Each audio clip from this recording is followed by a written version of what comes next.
Hello, everybody, and welcome to the show. We've got a very interesting guest, a couple of guests for you coming up, and I'll introduce them in just a moment. They'll be joining us on Skype, but in the studio, looking effervescent and full of the joys of winter, which is not very joyful. Well, the joy of winter, of course, is Christmas, which is coming up pretty rapidly. Yep. So that's something to look forward to. Nicholas Richardson. Nicholas, no relation. No relation. Exactly. We've got to always say that. We have to. People could be confused. I don't want them to accuse us of nepotism. Yes, rank nepotism. Rank nepotism, yes. Yep. I don't think they will. But I'll be giving you that money just after the show. Thank you. All contributions are gratefully received. Yes, sir. You get some lunch if you're good. Okay. Joining us from Tarnów, the beautiful city of Tarnów, which is the warmest city in Poland. I don't know if it's warm today, gentlemen. We have Andrzej Drobot, who is a professor of economics, I believe. Is that correct? At the University of Kiev? I'm a professor of finance and accounting at the Kiev School of Economics. Kiev School of Economics. Even better, a specialist and with his own school. And joining him, we have General Yuri Anatoly Domansky. And together they are doing welcome to the show, sir. Nice to see you again. We met yesterday in Rzeszów at a forum called World for Ukraine. And that was a pleasure. Actually, we met a couple of days ago, Andrei, but I had the pleasure to meet the General yesterday. And talking a little bit about the aid work that you've been doing, which is we're gonna hear some more about in a moment. And what are you doing in Tarnów right now? You went from Rzeszów, the conference, big conference, 1,500 people, to Tarnów. What's going on in Tarnów? Our trip to Rzeszów was coincided with our plan to visit famous volleyball player Julia Gerasimova here in Tarnów. She happens to play a game here tomorrow. She is volleyball champion, but also Peace for Ukraine or something like that? She's from Ukraine. She's our friend, and she's our goodwill ambassador from the charity Children Victims of the War. Yes, right. I talked to her briefly yesterday. Yeah, very nice lady. I didn't know she was a volleyball player. Yeah, I didn't know. I just was talking with some other people, and I met her at the same time. So, yeah, very good. And have you been going back and forth to Poland a lot since the war started, or is this a rare visit for you? It is the first our visit from Ukraine to Poland. It was my first time, and it was not the first time to Poland for general, but it was our first international visit. Right. Okay.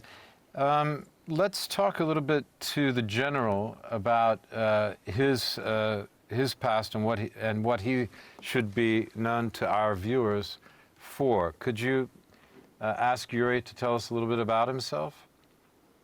Юрий Анатольевич, скажите пару слов о себе. Кто вы? Представьтесь, пожалуйста. Генерал-лейтенант Думанский Юрий, в отставке до 2015 года. Был заместителем начальника генерального штаба, главнокомандующих вооруженных сил. Сейчас занимаемся деятельностью гуманитарной, входим в состав нашего фонда. Фонд называется «Пострадавшие дети войны». Непосредственно занимаемся гуманитарной помощью людям и детям, которые пострадали от войны вблизи, на линии соприкосновения, в серой зоне. General Yuri Anatolyevich Dumansky, General Lieutenant of the Armed Forces of Ukraine, retired at the moment. General Yuri Dumansky used to be the Deputy Chief Commander of the Armed Forces in Ukraine in 2014-2015. Currently, he's retired, and Yuri Anatolyevich joined the charity Children Victims of the War and coordinates our logistics of humanitarian aid to the gray zone near the front line in Donetsk, Zaporizhzhia, and Dnipropetrovsk, Kherson region. He's an excellent person to be in the charity, obviously, but I suppose it also helps you to get where you need to go, right? Какая ваша роль в фонде? Моя роль в фонде, ну, в первую очередь, выявление, где можем надать помощь, и потом сопровождать грузы в территорию, серую зону, там, где люди проживают. Being a general and having a lot of contacts and coordinating with the armed forces, we are able to reach gray zones and go through the block posts to reach the villages that do not normally obtain any humanitarian aid. And Yuri Anatolyevich coordinates this logistics and coordination with the army. Yeah, so I suppose that he's almost a general of aid now. General of and- aid. You see what I mean? Гуманитарной помощи. Yeah, and this is very good because one can imagine that it would be very difficult to get to some of these areas without his contact with both the defense forces and the government, right? Yes, exactly. And we have to obtain the permits in order to go through the block posts. Sometimes we go through 5 or 6 block posts in order to reach the gray zone and just to reach the villages 2 or 3 kilometers from the front line, sometimes 1 kilometer from the front line. And it's really close and you can almost see. Well, when you're going there, do you go with guards as well, or how do you handle? I mean, generally, don't you have to tell us specifics? But how dangerous is it? It must be pretty dangerous, right? Well, I went to some of those trips myself, and we have a group of professors with me going to gray zones near the front line. And we do not wear helmets. We do not wear the vests. I mean, we hear and we see the other side of Dnipro River. Sometimes we have a supervision from the army. Sometimes we just have a permit. We can enter a particular village. When we hear the shells coming onto us, we have to catch into the car and just get away, and that's it. And the army just helps us to get away, and they warn us if something happens. Just we hear and we run away. What about General Yuri? Does he have a sixth sense about when these attacks are coming, being a military man? It must be strange not to have an army with him, but does his experience help you in these endeavors? Let me ask, Юрий Анатольевич, скажите, пожалуйста, у вас развито шестое чувство опасности, работая сейчас в гуманитарном фонде, у вас нету подчиненных военных. Как вы работаете в гуманитарном фонде и как вы относитесь к чувству опасности, которое возникает при доставке гуманитарных грузов? Ну, как и у любого нормального человека, всегда есть чувство. И это чувство иногда, для военных оно более обострено, потому что ты понимаешь, откуда может прилететь, где может быть опасность, действуя в той зоне, где мы доставляем определенный груз. Being a military person, he has a seventh sense of... That's what I thought. I'm glad I asked. You never know. Sometimes it could be a foolish question, but it might be a good question.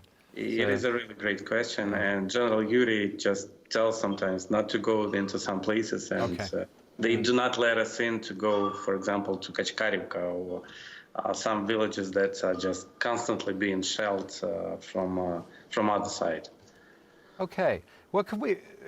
Let's also ask the general what we can look forward to in the coming, the next couple of months, 3 months, along the front there.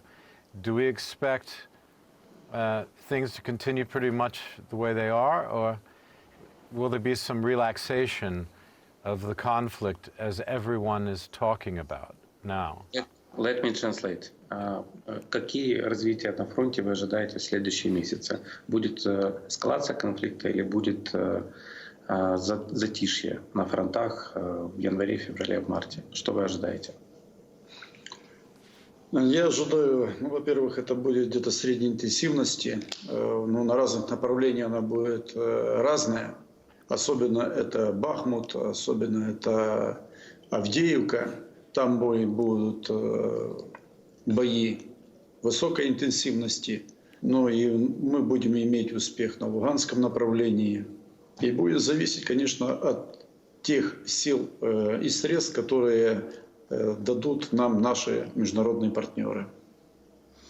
General says that he expects the intensification of combat in Avdiivka, in Bakhmut, and the overall front line situation will be in the middle intensity level, and everything will depend on the additional help, military help, that Ukraine obtains from international partners. Yes, of course, military help coming up. How important is the generator problem, the lack of electricity and power, the attacks on the power system, and what goes along with that, which is the lack of enough generators, emergency generators, both large and small. Yeah. Какая ситуация с генераторами? And how can we solve that problem? В Украине. Насколько важно привозить еще генераторы? Это очень важный вопрос, потому что для бытового уровня, для решения вопроса бытового уровня, это нужно для населения, потому что сейчас есть в некоторых районах полное отключение света, и сутками, неделями этого света нету. Поэтому это очень важно. The situation with the electricity in Ukraine is fierce. The question with the generators and stoves to be supplied to Ukraine is very important. Some regions of Ukraine happen to be in blackout for 10-12 hours.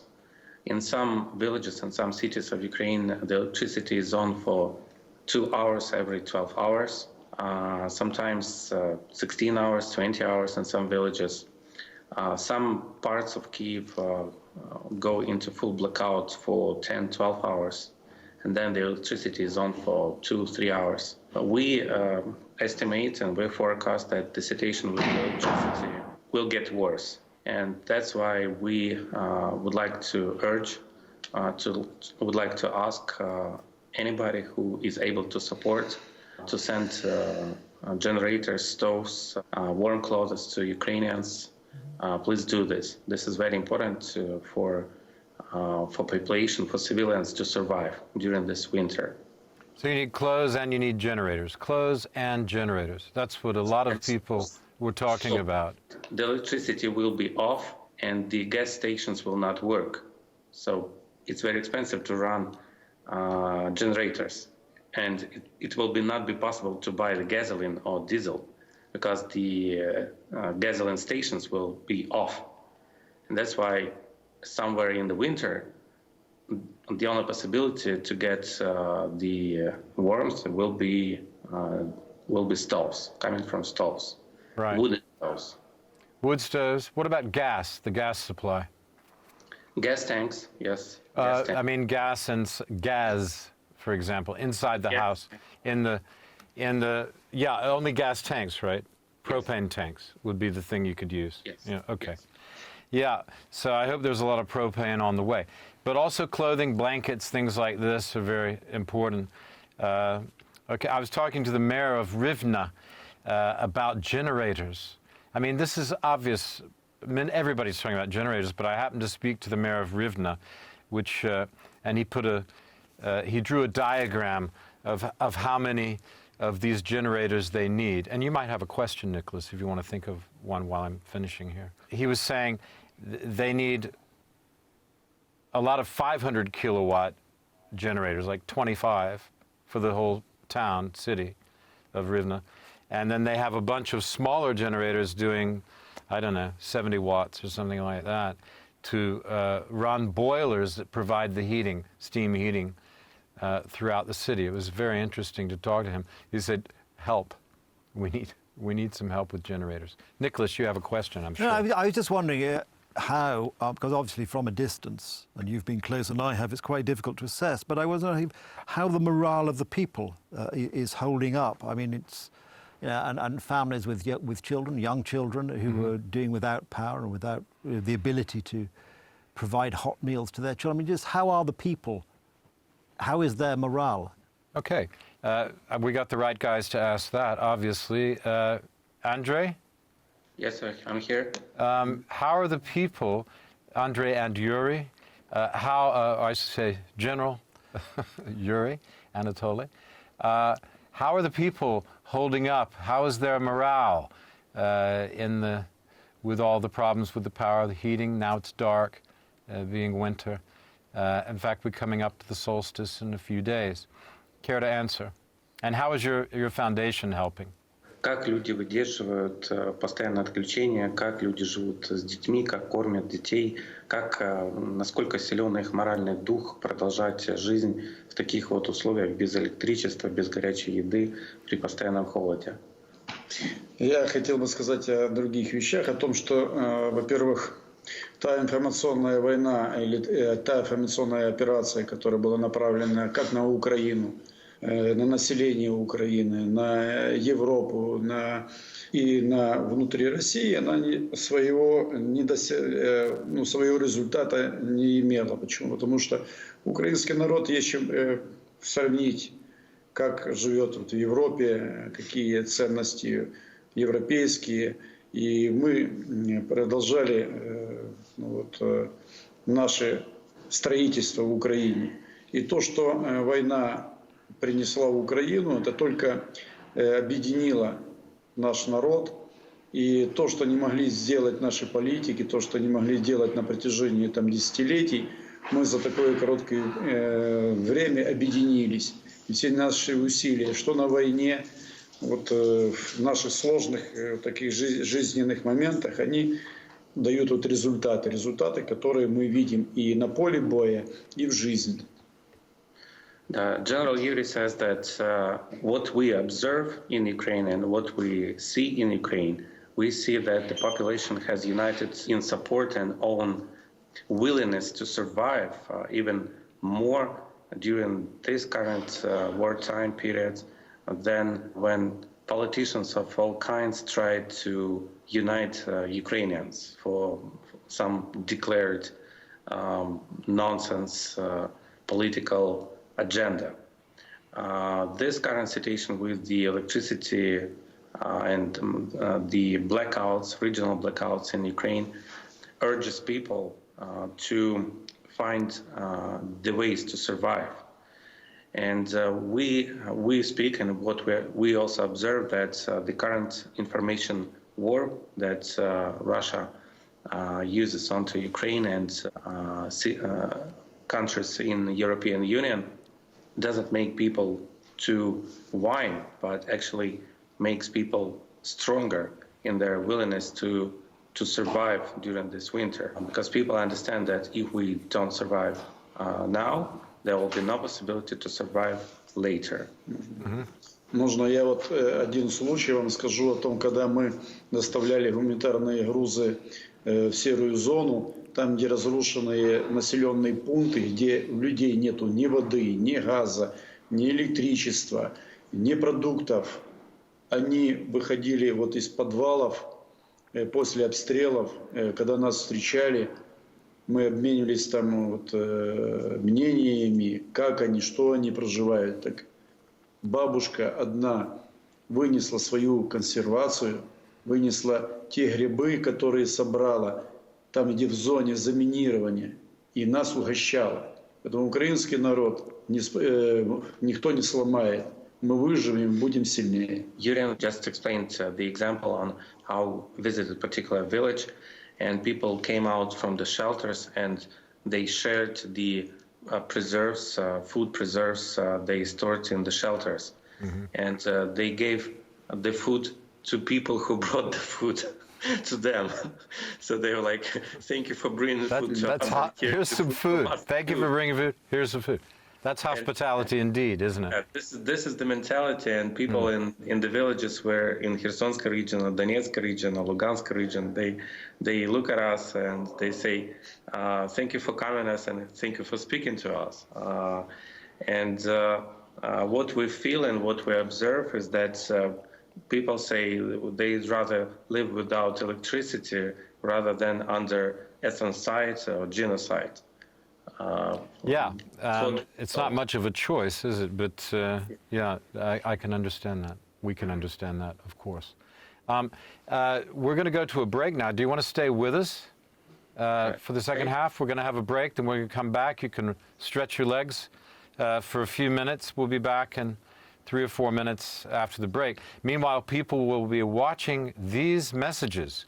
These are important messages. They keep us on the air. You have to watch them. Nicholas watches them very carefully, and he can tell me verbatim, word by word, everything they say.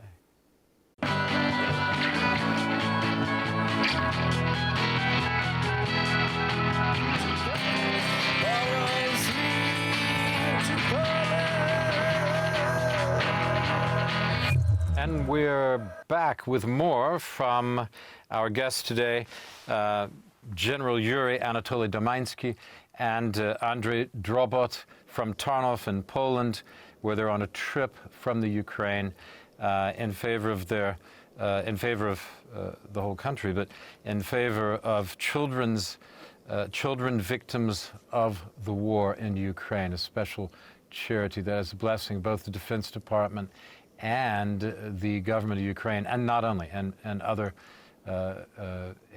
agencies, NGOs, and governments abroad. Can you tell us, Andrei, welcome back to Nicholas as well. Thank you. Hi, Thank Nicholas. you. Oh, Hi, it was a pleasure to be He's here. He's here. Oh, there he is. Yes, I'm there. I can see you. Looking very good. Nice blue tie. Thank you. Okay. So we come back. Can you explain to people who know nothing probably about your charity, what it is you're doing and why it needs to be supported?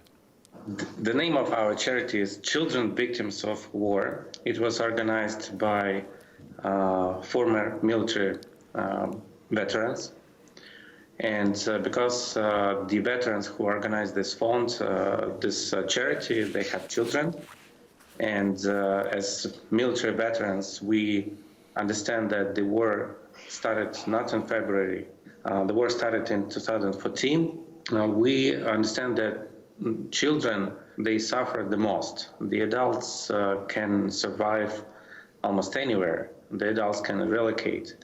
But the children, they lose their precious several years of their lives during the wartime. And the main focus of our charity is to help children to survive during the war times. We help them relocate. We help them to obtain warm clothes. We deliver some kids' medicines.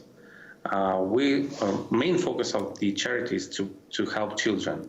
And we also help children who are sportsmen, help children who needs to get their education, and we help students.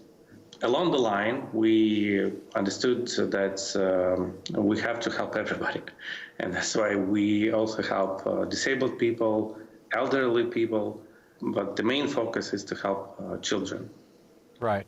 Who supports your NGO at present, and how could people support it if they wanted to, both individually and other NGOs?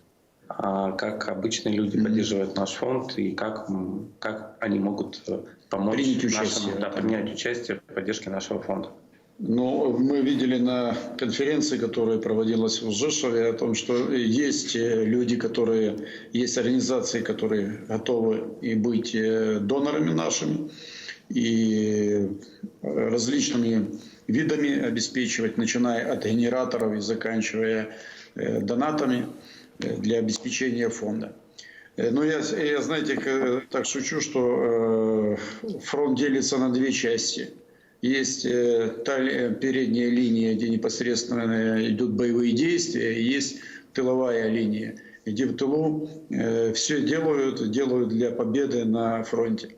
Поэтому есть люди, которые не безразлично то, что делается там, особенно это в серой зоне, особенно это в зоне, где прошли освобождение.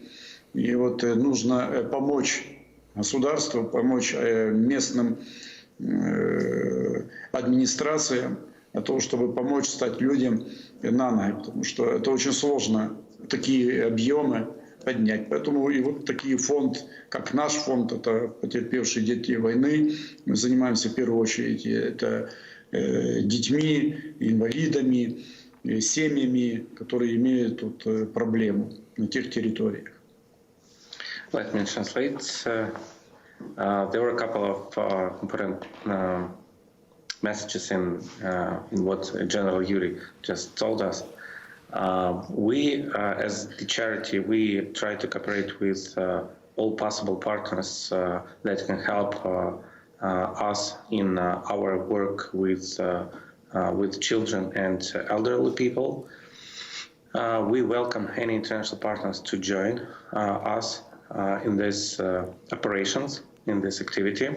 General Yuri says that people do not realize that there are two parts of the war.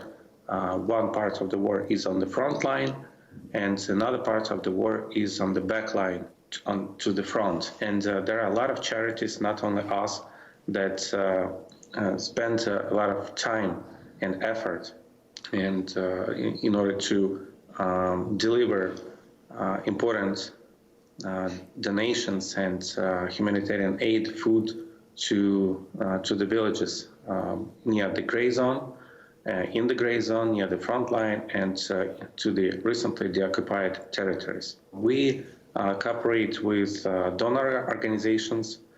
We cooperate with military administrations in the cities of Ukraine.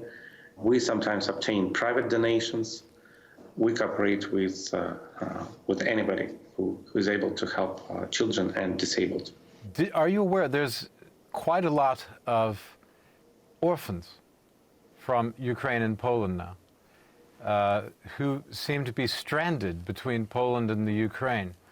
It's a problem I ran across on Thursday evening talking to someone. That's something that certainly your organization might be interested in. They seem to be stuck in a legal problem between who's in charge of them.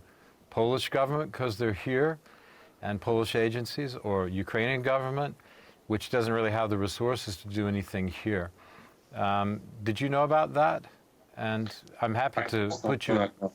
You didn't know about it. I'm happy to put you in touch with some people, because that's something you could probably help in, your organization, with figuring out how to take care of these orphans who are in Poland, right? About 10,000 of them, I think. Yeah. I personally have not heard about this huge problem. Probably this is on the level of the government. Yes, it is, yeah. But maybe... orphanage and host families, right? Host family is a question of a lot of regulation. And small charities, and I mean the NGOs and NPOs like us probably are not even allowed to touch the question of host families and orphanage. Yeah, it's a very difficult subject. There seems to be, talking about gray zones, a really gray area in this subject. I just know some people who are working on that. At any rate, we'll pass. That's not our subject right now. We'll pass on.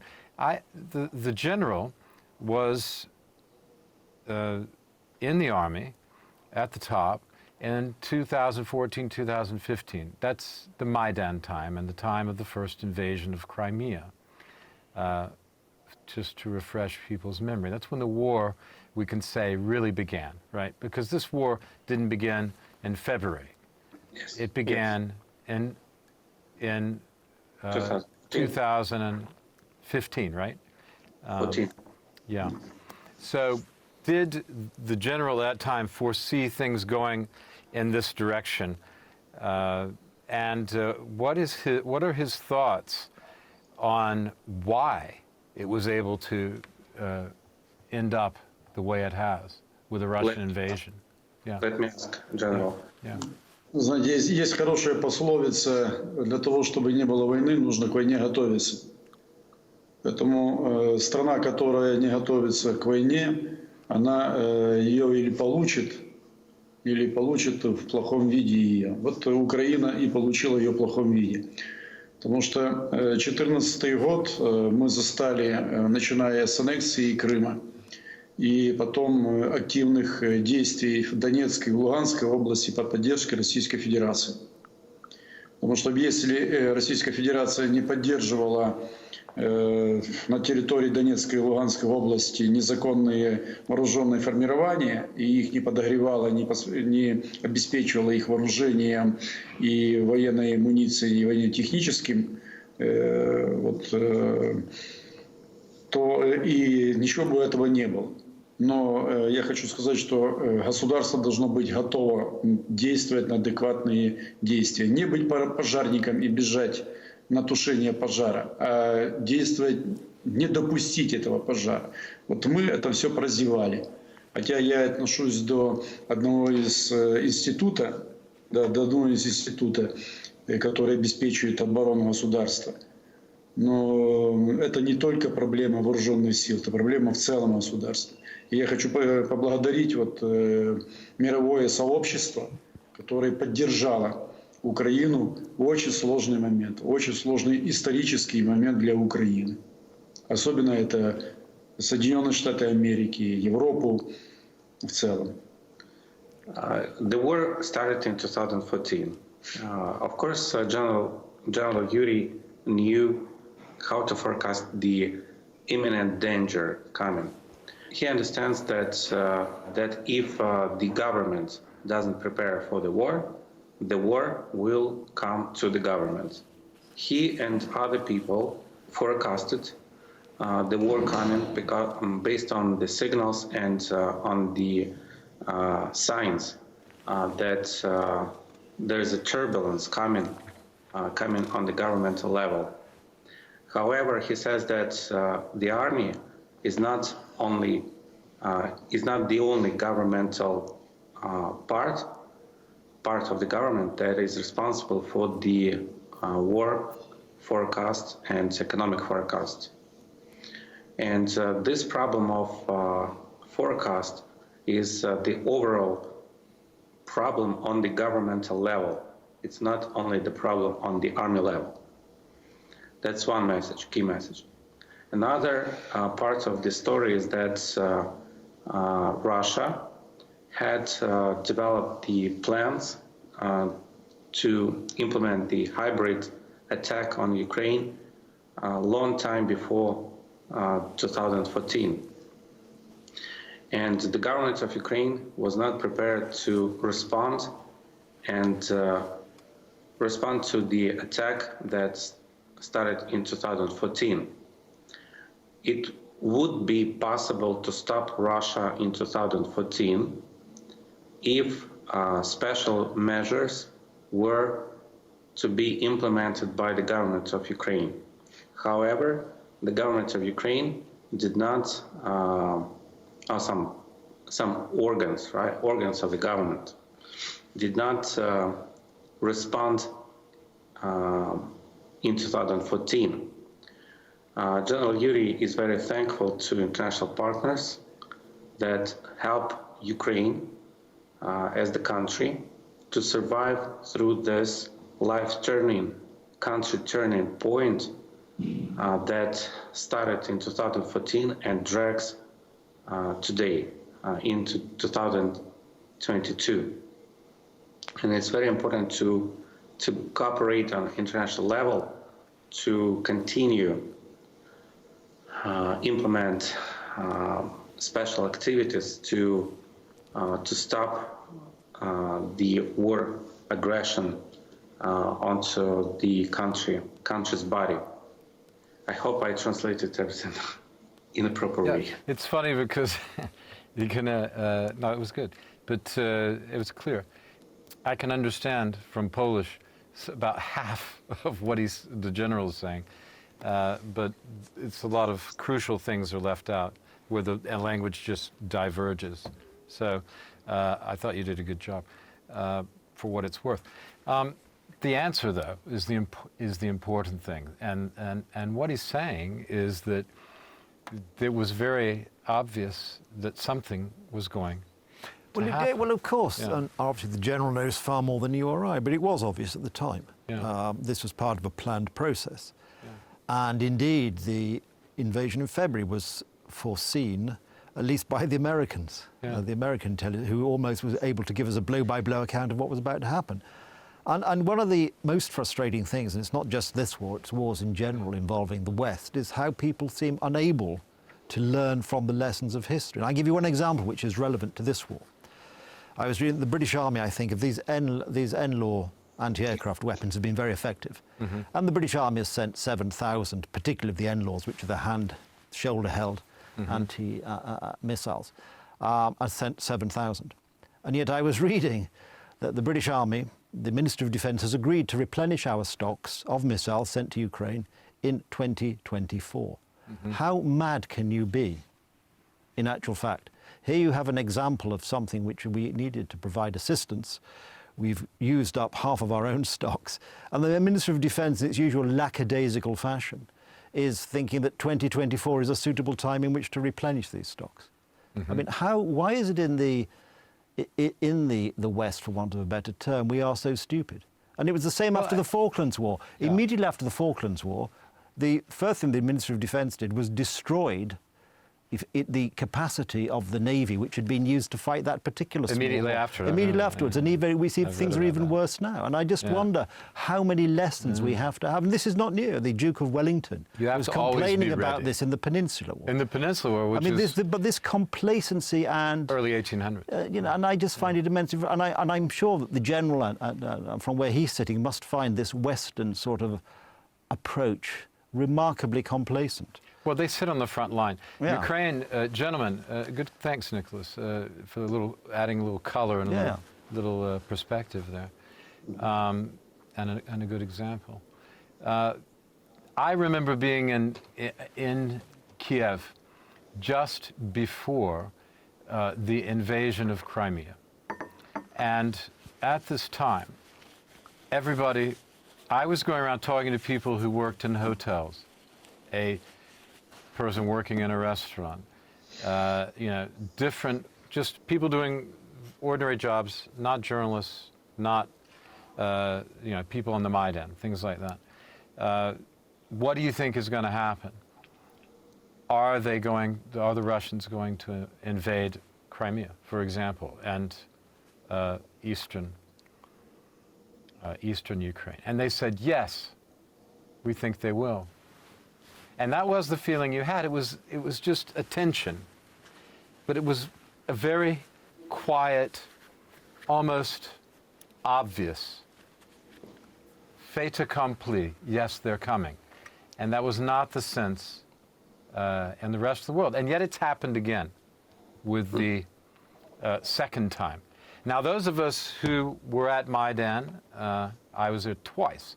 And particularly those of us who were there at that point, just before the Crimea, which was March of the 2015, they are not surprised. They may be surprised there was a wider invasion, but people like me who had that experience were not surprised that the eastern part of Ukraine was very heavily invaded. We certainly expected that was most likely, and perhaps an attack on Odessa and around the coast, at least Odessa, which didn't happen, but Kherson did. So Nicholas raised the question, why don't people, do you feel misunderstood?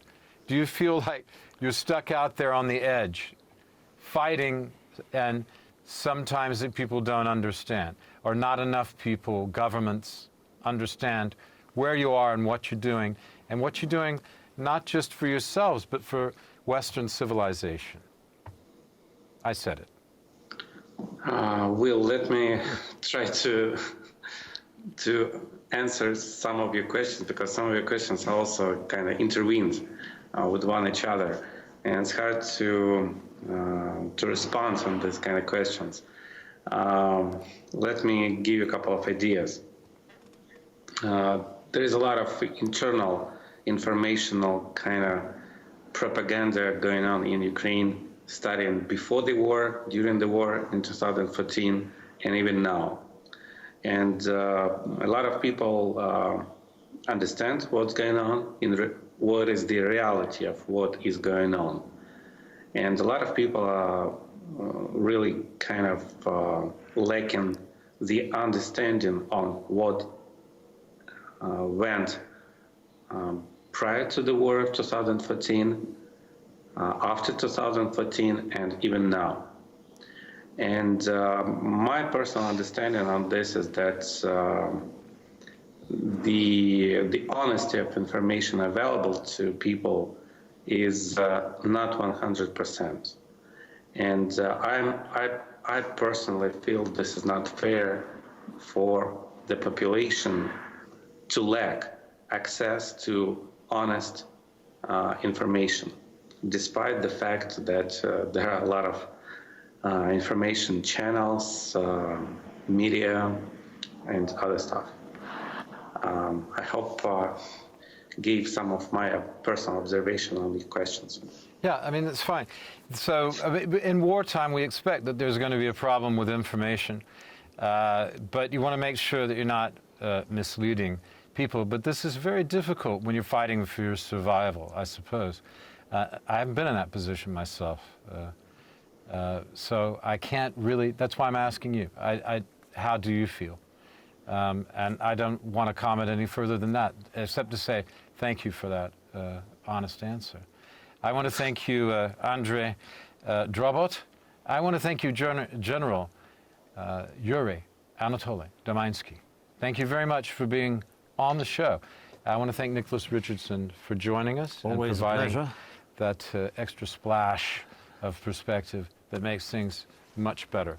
I hope you'll come back, Andrei, and Thank you. perhaps General Yuri, and even from Ukraine, you can join us for a segment in the future. Sure. Thank you, we sir. will be going to the front line next week, so we can make a reportage for you somewhere from the south of Ukraine. Okay.